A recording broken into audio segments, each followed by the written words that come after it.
All right, everybody. We're doing a little update video here and kind of catch everybody up on how things are going. What happened since the last one? We went down to OBX a while back, and I had done a dumb thing, and we went down there to do some testing on the car. It was really nice prep. I think this was back in June or July,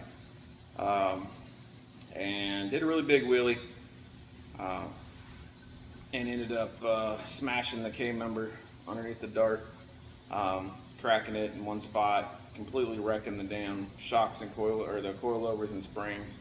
Granted, they've been on there for probably 6-7 years now, so we ended up breaking some stuff, twisting some lower control arms. Real bad juju, you know. Wheelies are great for pictures and videos and stuff, but they're hell on parts.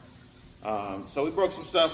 Luckily, my buddy Ty was able to give me a hand and tore a shell hammer up at STR Chassis. He jumped right in and threw me together another set of lower control arms and got him down here ASAP. Ty Bond from Ty Fab Performance came over. Helped me install some new travel limiters up front, and then he also helped me get a trailer hitch set up, done up on the Dart for a drag and drive that I had planned. John Mellon over there at Ion Suspension Solutions got me he took my AFCO 3650s, completely drained oil out of them, overhauled them. We got some new Landrum springs on there now. Changed the spring rate in the back a little bit, but went with the same spring rate up front. Just new springs that weren't, 7 years old and hadn't been driven all over God and country underneath the car. And literally first time out OBX to test again after John got done redoing the suspension and got the new front end bolted back in, straightened out. Literally car went 117 60 foot off the trailer, and the car's never been that fast, so I was ecstatic to say the least. Gave John a call. I think we made one more small adjustment, and the very next one after that it went a 116 60 foot, which there's stripped out race cars that can't 116 60 foot, and this is almost 3,600 pounds of me in a street car, full interior. So to do that, I was extremely excited with how the car was reacting to the new stuff, to the new suspension and the changes that we had made. So we got that part done. Made a few more ADV passes, got some tune-ups in it. Definitely got a little gangster tune-up that's right on the money. So can't wait for another one of those events to come out this way so I can go do some of those little gangster races. And then after that, we got my little drag and drive trailer. It was I call it like Papa Smurf blue. Is kind of how it looked when I got it. But I got it to tow behind the Dart for drag and drives, and did a little bit of body work on it. My buddy Casey was able to throw some paint on it and get it tightened up, make it look somewhat similar to the Dart. Granted, the Dart's paint's pretty old, so it wasn't necessarily 100% match, but it's close enough. Looked good. Definitely looks good. 20-footer going down the road, just like the Dart, And we were able to get that done up. Let me see. I'll walk over here and I'll let you check it out. Get that going here. But yeah, we got the little drag and drive trailer here. Got it all hooked up, looking good. It's like one of the reflectors fell off during the drag and drive, so I had to throw one on there. But this is the little 4x6 drag and drive trailer that we got. It's been raining here most of the day, so luckily it stopped just enough to get this video in. But it's from 1980, so technically the same decade as the Dart. I know plenty of room in there, haul everything I need. Still got a few things left in there from the drag and drive, but we'll get into how that went here in a sec. But this thing towed like a dream. Having never towed anything really behind the Dart, other than a few short drives and everything with it, the Dart, we went and did close to 400 miles towing that with the Dart over the course of those 3 days down there for the Drop the Hammer North Carolina edition. And finally, my wife was actually able to get off work and go for a dragon drive with me. She wasn't able to do so out in Washington State, but luckily she was able to get time off for this one. And we went down there. Hadn't met any of those guys before. This was the first time. I think it definitely didn't get as much promoting down here in the South as I would have thought.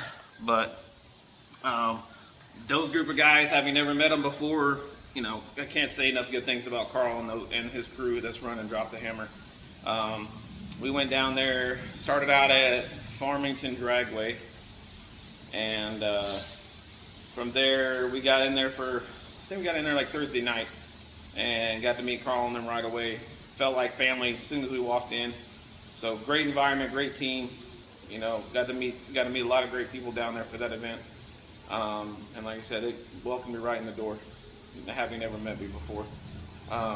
We started out down there at Farmington Dragway, down there by Mocksville, North Carolina. We started out there day one, and you know, had never been there before, never seen the track, just Googling it and looking at it. You know, it kind of looked like an index bracket style track, which, you know, we've got a couple of those here local. Wasn't expecting, you know, a whole lot of traction with the surface, but they had somebody come in and give them a hand with trying to prep one lane for radial, one lane for slicks and street tires.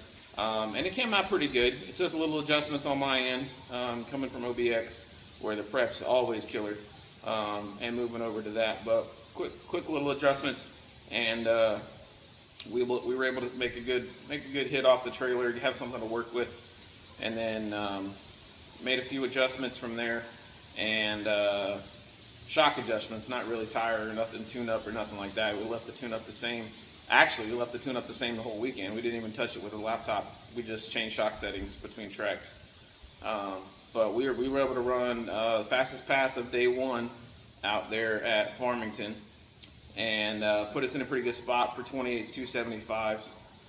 That was one of the classes they had. They had a unlimited class, 28, 275 class. They had a 545 class, a 640 class, and then a dial your own class. So everybody kind of had something they could run in, whether you were, you know, run what you brung, hope you brought enough, or you know, a bracket style guy, more consistent guy, someone who can still go out there and run a decent pass and have fun and not have to be as high maintenance as, say, something like the Dart is in between. But great group of people out there, great caravan of drivers and racers out there. We had a great time. One thing we did do that I kind of liked was we ran one set of shocks and wheels and tires at the track, and then we ran another set of shocks and wheels and tires for the hauling. One, because I'm not trying to wear out my brand new, freshly redone ion suspension coilovers and shocks. So I was swapping them out. We were hot swapping them, you know, between track and road driving it the whole event. But I mean, you take 15 minutes. That's all it takes on the Dart to swap them over and then loosen up the front end in between the drives, so you're not killing your new suspension.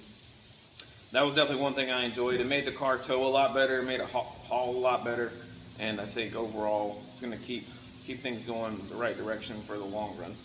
I know some people say you can take your coilovers or your shocks and just loosen up the settings so that it's not trying to extend and compress as much during the drive, but I'd rather err on the side of caution and, you know, wear out some single adjustable QA1 coilovers or QA1 shocks versus wearing out my freshly redone AFCOs that John hooked up for me.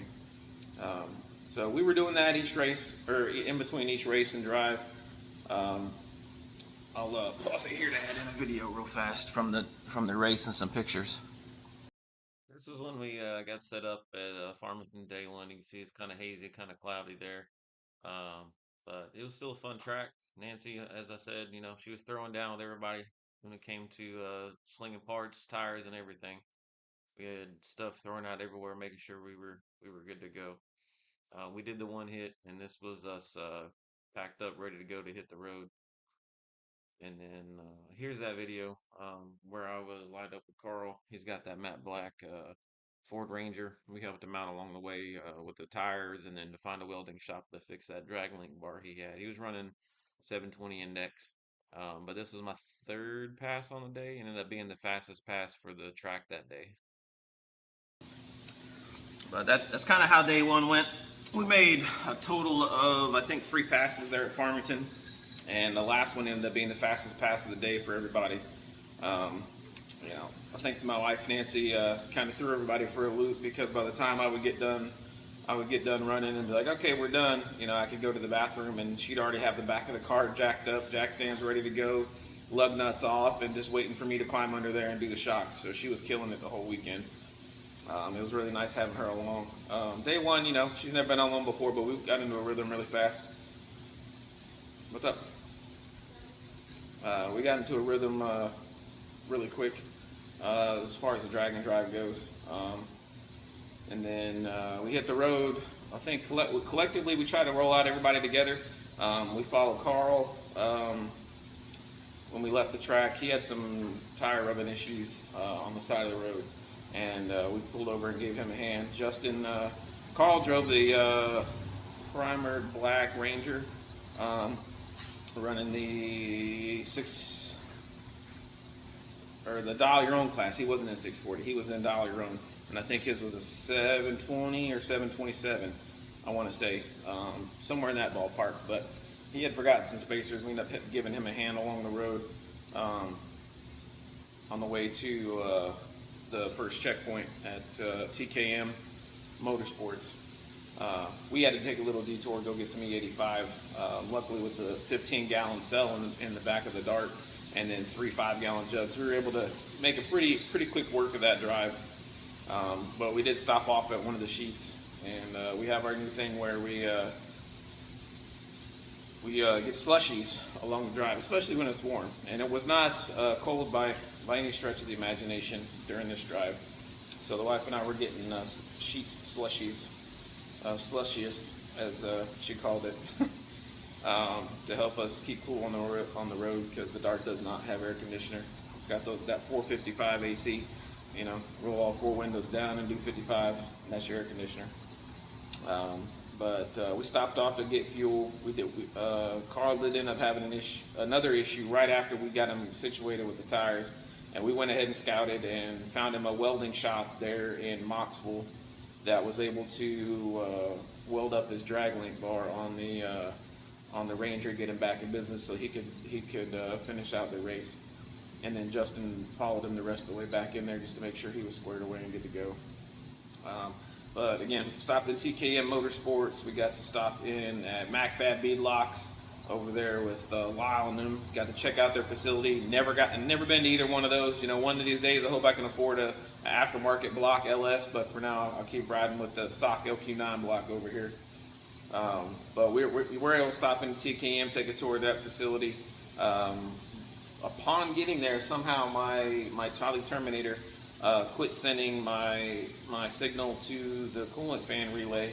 So luckily I was able to tap into my coach controls setup and wire it in and just run one extra wire and wire it through that Coach Controls Pro Street wiring kit. So now when I cut my fuel pump on, the fan comes on at the same time, and we don't have to worry about Holly telling the fans to come on. So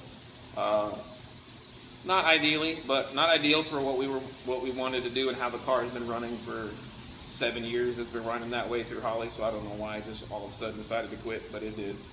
But that's part of drag and drive. Shit breaks, shit goes wrong. You got to be able to fix it on the fly and keep going. So we put on jack stands right there in TKM's parking lot. Got it wired up and good to go. Jump back on the road. We made it out to. There's another spot on the way out to MacFab, which was the trading post. Really cool spot. I think it was Lulu's trading post. Really cool spot. Really nostalgic looking, really nostalgic feel. Loved it. And then we stopped in there briefly and then hit on the road, went out to MacFab Beadlocks, got to talk to Lyle and check out their facility.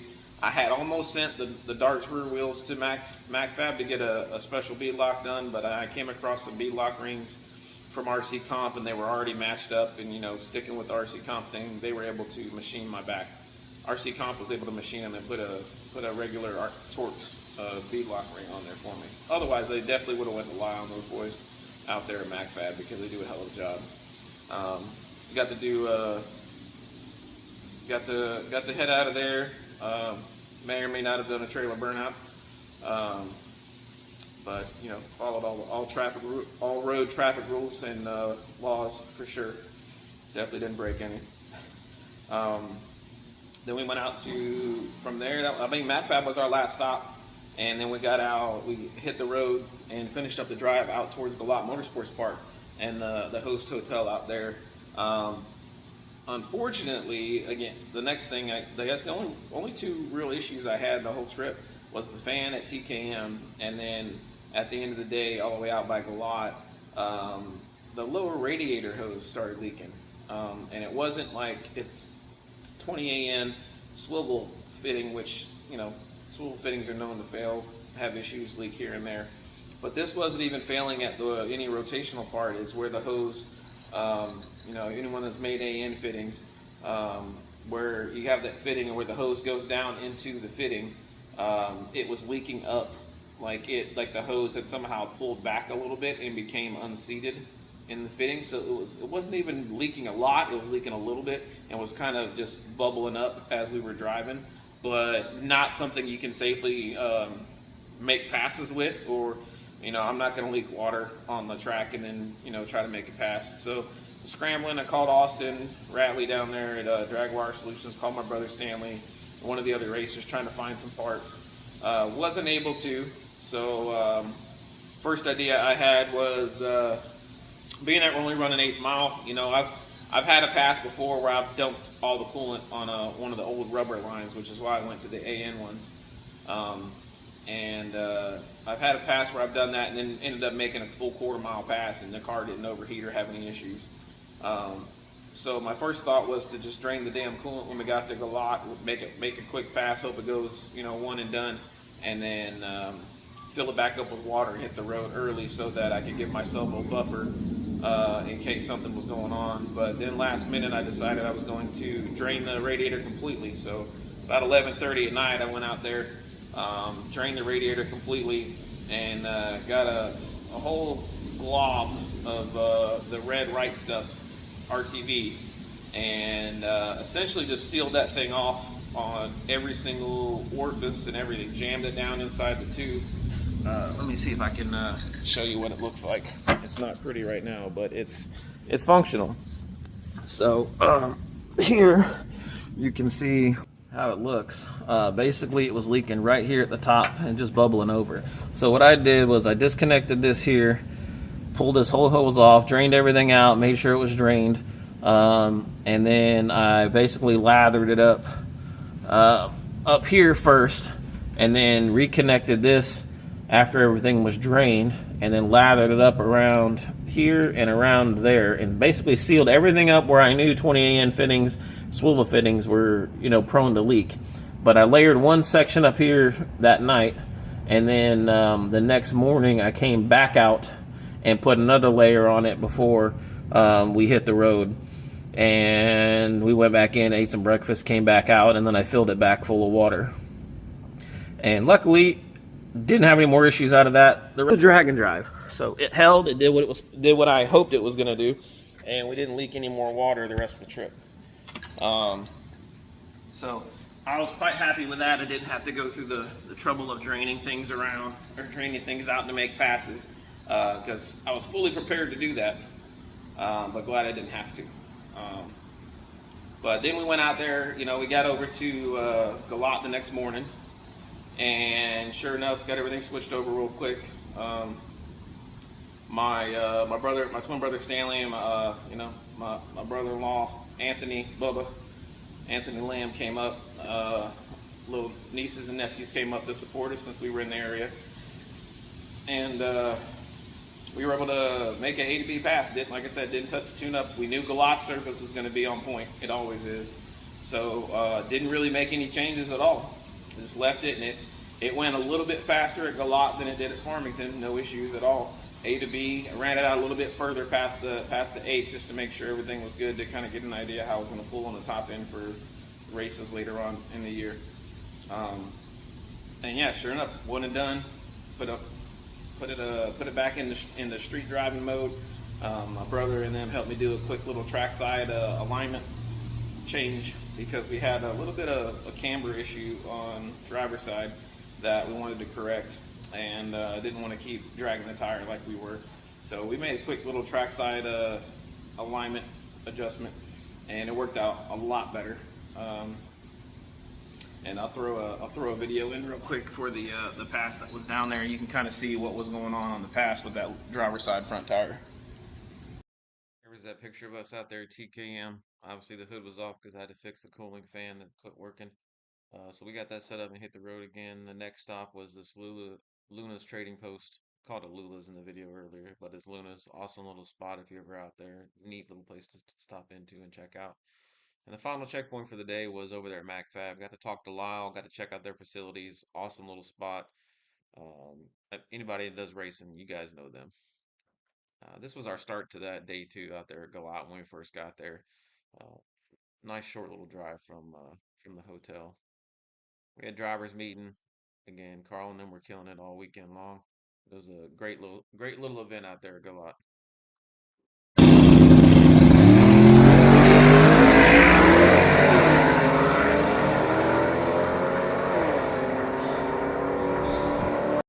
This was just me and the wife posing for a picture after we did our one and done at Galot for the day, right before we hit the road. Yeah, that's how the race went out there on that pass. Again, one and done, loaded up, ready to go. My little nephew Bryson jumped under there right away. Was getting it with me under the car, getting the suspension and stuff switched back over. Excuse me.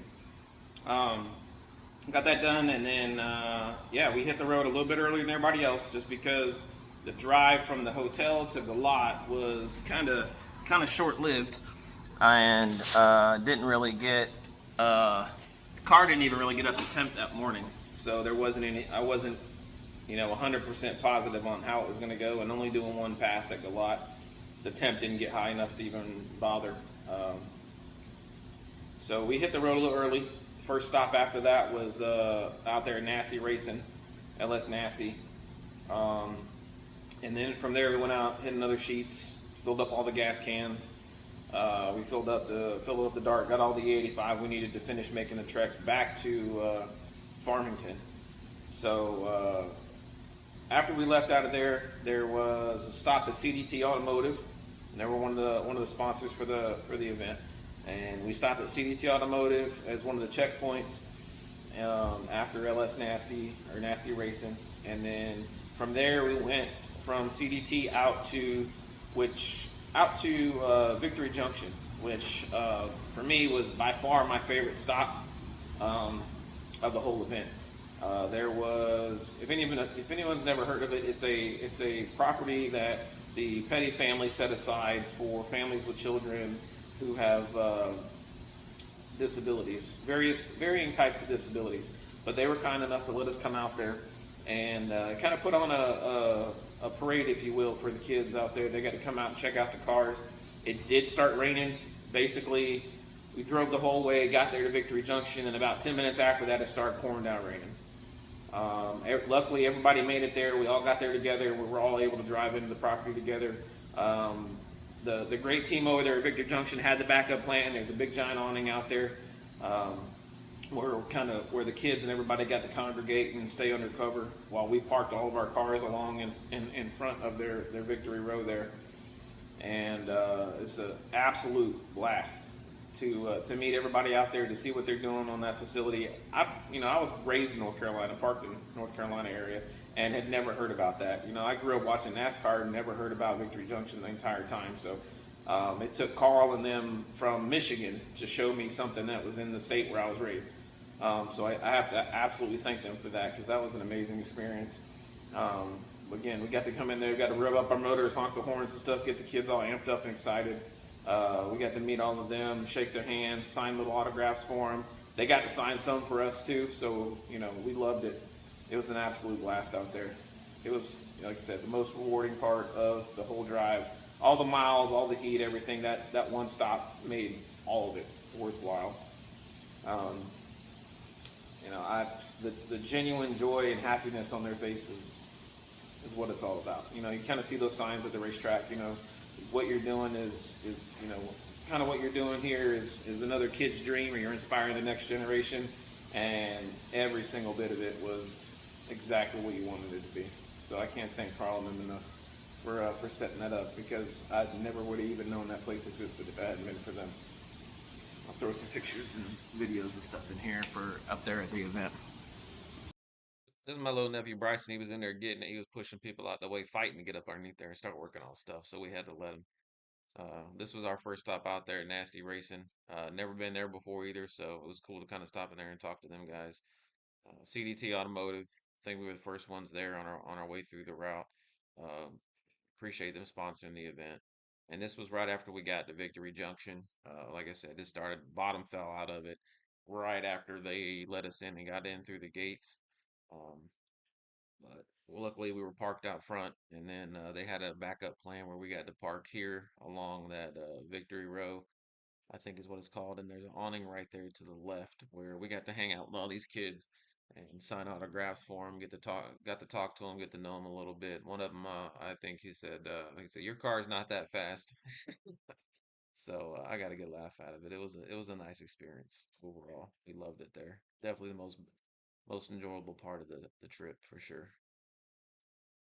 All right. We got to wrap up there, and then that was our last stop for day 2 on the way back out to Farmington. And so that was another, 170 plus miles for, by the time we got back to the hotel, it was probably closer to 400 for me with the extra stops for E85. But the last hour of it was just driving through the pouring down rain, going down 80 or 85, one of those two.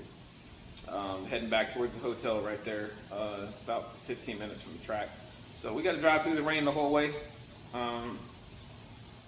Test out the watertight integrity of the dart. We got back out there actually early enough to get some food and not have any issues that you had to fix on the road, or stopping for this or stopping for that. The wife and I were ecstatic because we actually got to shower and get a good night's sleep, because there wasn't any issues, and everyone made it the entirety of the trip except for one truck went from Galot, because he basically twisted the rear end. He basically twisted the rear end on the axle tube, so they weren't welded together, and basically the pumpkin spun, and the axles were just still sitting there. So when it did, it kicked the pumpkin up and banged things up quite a bit for him. So he ended up having to come back to Farmington, get his truck and trailer, go back and pick his car up, or his truck up. And so unfortunately, out of everyone that went, I think he was the only one that did not finish the entirety of the event. But we got a great night's sleep that night. We went into day 3, the number 1 spot for 28,275, which, for me, not having a whole lot of passes on the new suspension, and we put on brand new radials right before we went down there for the race. I was extremely ecstatic, and I couldn't have been happier at the time, given the minimal amount of issues we had going in there. And next day, just short, quick 15-minute trip to the track, and we were ready to go. Again, didn't change the tune-up, didn't change any of that. Left exactly the same as we had on the first day at Farmington. Set the suspension up the exact same way as we did on Friday, and sure enough, yet again, one and done. Farmington, A to B pass right off the trailer, and that was it for the 28,275 race. After we made that pass, we knew we had first place locked up for 28,275. So we didn't really have to do anything. We went ahead and turned in our ticket for the last day, locking it up. so that we could go get in the truck, because you're not allowed to go back to your truck until after you've turned in all your time slips, especially on the third day, because we left our trucks and trailers there at Farmington for the entirety of the event, and we weren't allowed to go back into them until we turned in our time slip on day 3. So being that I was a one and done, I was able to turn it in on day 3, get it over with, and then we could start loading up the trailer and getting things ready to go, because after that, the only thing left, they did a Fast 8 shootout. So the fastest 8 cars on the property in the Fast 8 shootout, and then they had a Close 8 shootout to do after that. But I think the 640 class was like that close when it came to Robbie and Justin. And I think Robbie ended up winning the 640 class on the last pass of the day on day 3. He went a 640 with a 2 or 640 with a 3, and I think he beat Justin by 0.00009 on the average for the weekend. So he literally that close, and he got it in at 1:58 p.m. in the afternoon on day 3, and the lane shut down at 2. So even if Justin would have had to be in the lanes waiting to find out and go make a perfect 6.4 with a 0 pass to win. Or if, Robbie would have won a 6.40 with the 4, Justin would have won. But I think Robbie and them, God, they beat the mess out of that old pickup. I'll make sure that you guys see some pictures of that truck. That 582 big block Chevy truck was, I think they put on new tires before the event, and then by the end of the event, they're going to have to put new tires on again, because I swear I think they made 15 passes every day just trying to get that perfect 640 with a 0, which he did get. He did get one at Galot, 640 with a 0. So he got it. He got it on that day. I think there was a couple 640 with the 0s at Galot, but he was able to get it done on the very last pass of the very last day, and he took home the win 640 class. Adam Ward with his Mustang. Still Ford powered, surprisingly, came in second on 28,275. So I knew it was going to be me and him. At least in the Fast 8 shootout. And then after everybody was done, we got the cars all lined up. I felt pretty good about it because of the way how consistent the car had been all weekend. I know Justin, me and Justin were joking Saturday night that if it come down to me and him running in the shootout, he was going to make sure he had his second kit of nitrous on that big block Chevelle. And so that, I think after that one and done pass, I went back to the pits, and luckily I did, because I had an issue with my scramble button and my bump button. So I ended up having to pull the section out, pull it apart, rewire it, put it back in, and then test it, make sure my scramble was good to go, just in case I needed it, because we all know big blocks love nitrous. The only benefit I had was I'd been running on mine, exact same tune-up, hadn't changed it, so I was pretty confident I knew what my car was going to do. The only downside for Justin was he wasn't running on 2 kits all weekend. He was going for that 640 number, so he had to change stuff right at the end. And I wanted to get him off the trailer. I knew he did not want me off first round, not off the trailer, but first round. And we went in the chip draw, and he and I kept looking at each other. They said, "All right, pair 1." Me and him looked at each other. It wasn't us. Pair 2. He and him looked at each other. He kind of gave me that, "You better hurry up and walk up there," And then they said 3, and nobody moved. And I looked at him, and then he looked at me, and we both started walking in. So we ended up drawing each other first round of the Fast 8 shootout. So that's definitely when I wanted that car, because you give a big block Chevy with some nitrous some time to work on some things, and they're gonna get moving. But his is a crazy clean car, and if you look at our cars side by side, in the lanes and stuff, he's got the same style hood I have, and the body lines on that 67, I want to say 67 Chevelle he's got, and mine are extremely similar between a 67 Chevelle and a 75 Dart. But it looked great. It was awesome racing him. I think I had him out of the hole. And by the time he grabbed that second kit, I was already kind of gone. And then he ended up dumping fuel on the track and had to get out of it. So, he was a great race. I'll throw that video in here. You guys can watch it.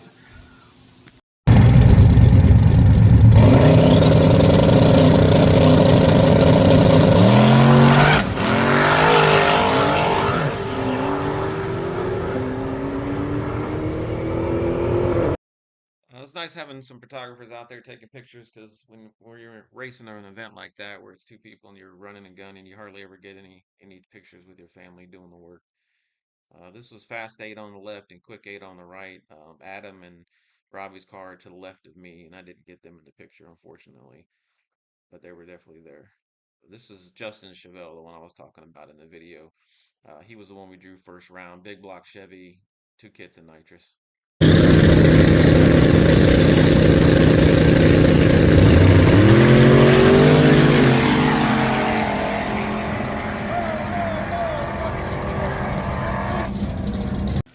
He was a great race for round 1.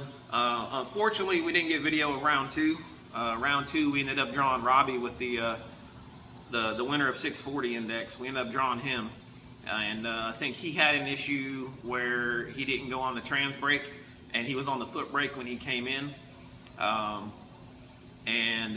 Although dropped the Fast 8 shootout was chase as a race, so when he moved and he rolled, he could have took off and went, and I would have had to go get him, or I would have had to sit there.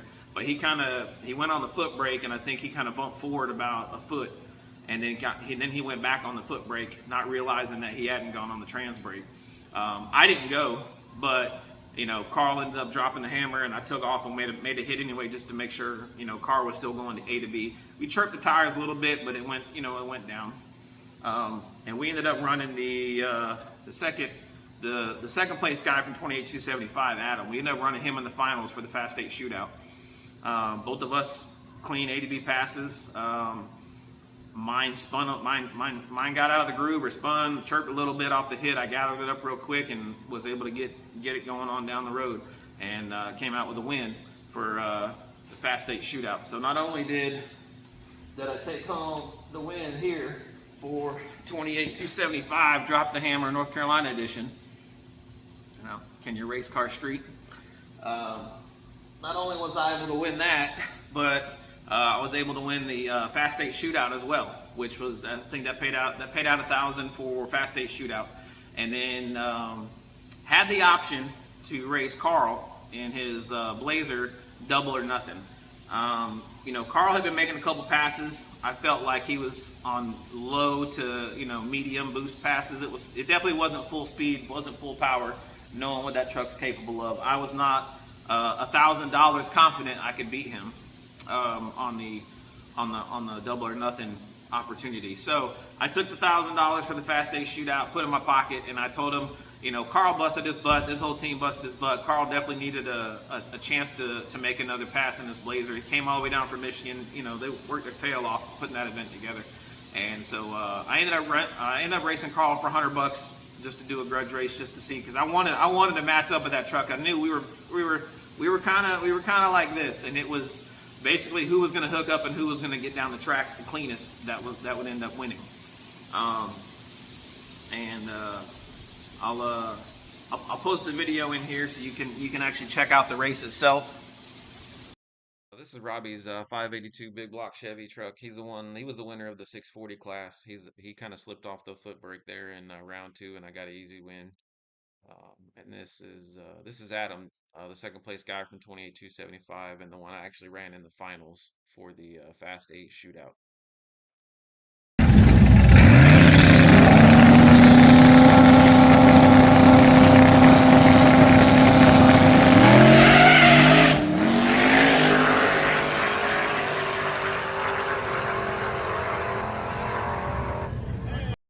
This is me and Carl getting ready to go. I did do a quick turnaround after the Fast 8 finals to get ready to run him so we could wrap up the day and get awards and stuff going. But he got to make some passes throughout, testing passes, and then it was nice to actually get to line up with him and make a hit.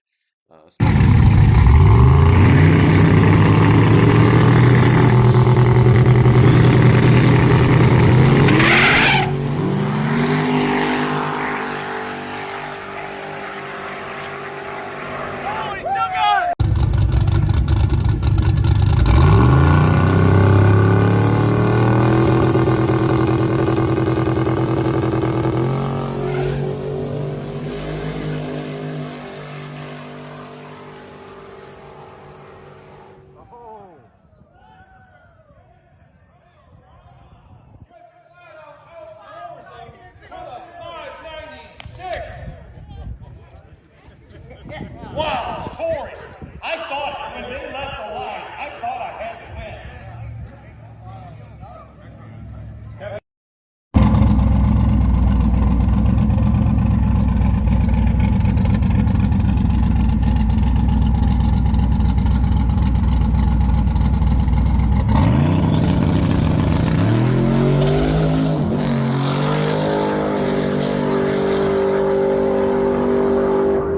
But that's how the race ended up going. Unfortunately, I think for both of us, it wasn't clean for both of us. I think when Carl was getting his truck ready, he had an issue where he didn't turn on his CO2, so he was running off wastegate pressure only on that truck. And then for me, I came in not realizing I had aggravated the mump button again. It worked all day, no problems, no issues. And I guess something happened on the lap right after that last pass with Adam, where I had an issue with one of the wires going to the bump button. So when Carl came in, he was spooled up, ready to go. I was trying to bump in, and as you can see in the video, it wasn't rolling. So you could hear my RPMs go from here to down.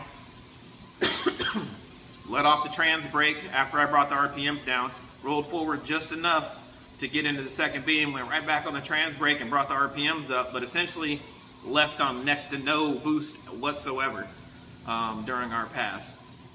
And so basically left on motor, and then spun out of the hole. So I mean, Carl was, hell, 2 cars at least, two, 3 cars out on me from the get-go, leaving on no motor and spinning. And then fortunately for me, I wasn't limited to wastegate pressure, and my scramble button still worked. My bump button didn't, but my scramble did. So I pedaled it real quick, got it under control, and you know, I had my tune-up in the car that I've been running the same. I didn't touch anything all weekend. And luckily, after I got sidestepped it real quick and got back in it, grabbed that scramble, and with Carl only being on wastegate pressure, his truck was not running anywhere. He was at least a second off of what that thing's capable of running. And fortunately for me, it worked out that way. And by leaving that far out, even making up that distance, I was able to grab that scramble button, hold on, shift gears, and come around him at the stripe, I think by maybe a car. But that was only because he didn't have CO2 on in his truck. If he'd had CO2 on, he'd have cleaned my clock for sure with the way I left the starting line. But that ended up being the end of the racing for the weekend. For me, you know, kind of won everything. All the cards fell. You know, it's never been that convenient before for me at a race, when everything just went the way it was the way I wanted it to go, for the most part. I wish we would have both made a clean pass with me and Carl. It'd have been really nice to see us both go out there and swing for it. But we're gonna have to get with him when we get up to Michigan in May to run their drop the hammer up there in Michigan. So we're gonna have to get lined up and run that back for sure. Luckily for me, you know, my wife's never been down the track in my car before, and she definitely has never been in anything that fast before. She's been out on the street where, you know, we made some short pulls, you know, keeping in accordance with local laws. But Casey Banner Enterprises, those guys, he let me borrow his helmet, and they're one of the sponsors for the event too. He let me borrow one of the helmet. I turned the CO2 off on the car and basically ran on wastegate, and we were able to make a pass with my wife in the passenger seat. She didn't know what to expect. Joey got me some video of it, and she had an absolute blast. She had never been, you know, launched like that at a track before. She's got her ZL1 Camaro, which is fun and all for the streets, but it's not like this when it comes to, you know, leaving on the trans brake and taking off. So she had an absolute blast. She loved it. I think she flipped that visor down, and by the time we got to into the track, that thing was fogged over. She was breathing so heavy. But it was an absolute blast. Top to bottom, front to back, nothing to complain about at all. It was an amazing weekend. Again, we got the win in 28.275. We got the win in the Fast 8 and was able to sneak by Carl because he didn't have CO2 on for that last pass. And then on top of that, the cherry on top was the winner of that event got free entry as a wild card into Sick Week. So I'm ecstatic about that, because when I tried to get into Six Smokies, I didn't make the cut. And then we signed up for Streetcar Takeover instead because it was roughly around the same time, since they're doing a makeup one at Rockingham. So we got signed up for Streetcar Takeover. But going into Sick Week, I've been wanting to go down to Bradenton. I've been wanting to run Sick Week for a long time. And winning that, getting early entry in as a wild card, I get to go down there and I'll get to run with Donovan Linwood and his wife Marissa. They're going to be coming in from Washington State. He's got the Rowdy Radio Mustang. I can't wait to see those guys again because those are, salt of the earth, straight off your back kind of people. I love that. I love them as a couple. I love them as fellow racers. I can't thank them enough for how much they helped me out on the West Coast when we were living out in Washington State. So I'm excited to see them in February to get registered. I was looking at the rules, still waiting on something to come back. We might run heavyweight if I can get away with the bumpers, because I'm 3550, 3600 with me in it, even with fiberglass bumpers. So we'll see what they say about that. If not, I think I have to run one of the other 275 Super Street or something like that classes for when we go down there. But we do plan on going down there for Sick Week 2026, and that's in February, I believe. And then Streetcar Bragging Rights will be another one that we're going to do in April at Rockingham. And then we are all four going back up there with Carl. Carl's dad, Carl, Tyler, Joey and them, Casey and them, everybody, Josh, everybody we met down there. We can't wait to see them again up at Drop the Hammer, Michigan. Plus, I get to go up there and catch up with some people from back when we were stationed in Illinois, where I first bought the Dart. When we were stationed there, I got the Dart back in Pleasant Prairie, Wisconsin. So hopefully I get up there, get to see my buddy Nelson, get to see my buddy, or get to see Larry, Street Driven Motorsports up there. Hopefully he can come out and check it out. It'd be nice seeing him again, because that dude stays working. If you anybody that works harder than Larry does, I don't know, because I don't work as hard as Larry. That guy just stays busy up there. But it'd be nice to get back up there and see them, see everybody up in that neck of the woods. And that's pretty much it on the update. Thank you guys for watching, and we'll catch you at the next one. Cheers.